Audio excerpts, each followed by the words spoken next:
شیعوں کے بارے میں جو ناروا نسبتیں ہیں ان میں ایک نسبت ہے متع کو غلط انداز سے پیش کرنا اور اسے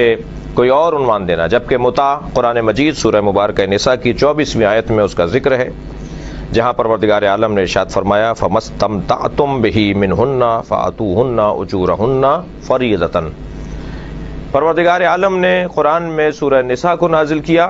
اور سورہ نساء میں آیہ متع موجود ہے۔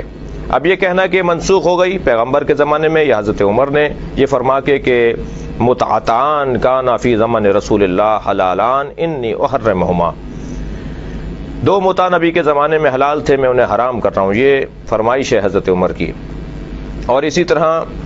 بعض لوگ کہتے ہیں کہ یہ نبی کے زمانے میں اور حضرت ابوبکر کے زمانے میں تھا، حضرت عمر نے حرام کیا، اور بعض کہتے ہیں خود پیغمبر اکرم کے زمانے میں یہ حرام کر دیا گیا خیبر کے جنگ کے بعد، واقعہ خیبر کے بعد، فتح خیبر کے بعد۔ لیکن تمام اہل سنت کے علماء نے لکھا ہے کہ صحابہ کرام میں ایک صحابی آخری وقت تک اسی عقیدے پر تھے کہ یہ حرام نہیں ہوا، اور وہ تھے حضرت ابن عباس رضی اللہ تعالی عنہ جو حبر الامہ کا لقب رکھتے ہیں۔ میں سوال یہ کرتا ہوں کہ اگر اصحابی کالنجوم بأیہم اقتدیتم اہتدیتم کا قاعدہ ہے تو ایک صحابی کے پیچھے لگنے والا بھی ہدایت یافتہ ہے، تو پھر اگر کوئی صحابی اور وہ بھی حبر الامہ جیسا صحابی،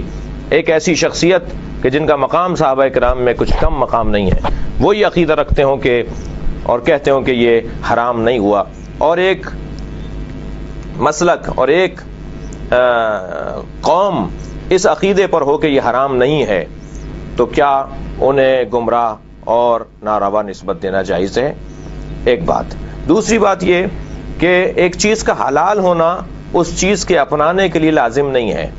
یہ رستہ دیا ہے تاکہ حرام سے بچا جائے۔ لازم نہیں ہے کہ ہر شیعہ فرد متع کرتا ہو، ہر شیعہ فرد تو نکاح بھی ممکن ہے نہ کرتا ہو، ضروری نہیں ہے کہ وہ نکاح کرے جب تک اس پہ واجب نہ ہو۔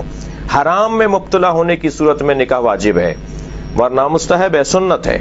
اسی طرح اگر حرام میں مبتلا کوئی شخص ہو رہا ہو اور وہ دائمی زندگی ازدواجی نہیں گزار سکتا، تو وہ عارضی زندگی، موقت زندگی گزارنے کے لیے اگر متع کے ذریعے سے اپنی زندگی کو آگے بڑھانا چاہتا ہے تو قرآن مجید نے اس کا حل دیا ہے۔ اور پھر صحابہ کرام میں ایک بڑی جماعت تاریخی طور پر فہرست وار آئی ہے کہ جنہوں نے متع کیا، اور بہت ساری تاریخی شخصیات ہیں جو متع کے ذریعے سے دنیا میں آئیں۔ یہ اہل سنت کی کتابوں کے حوالے ہمارے پاس موجود ہیں۔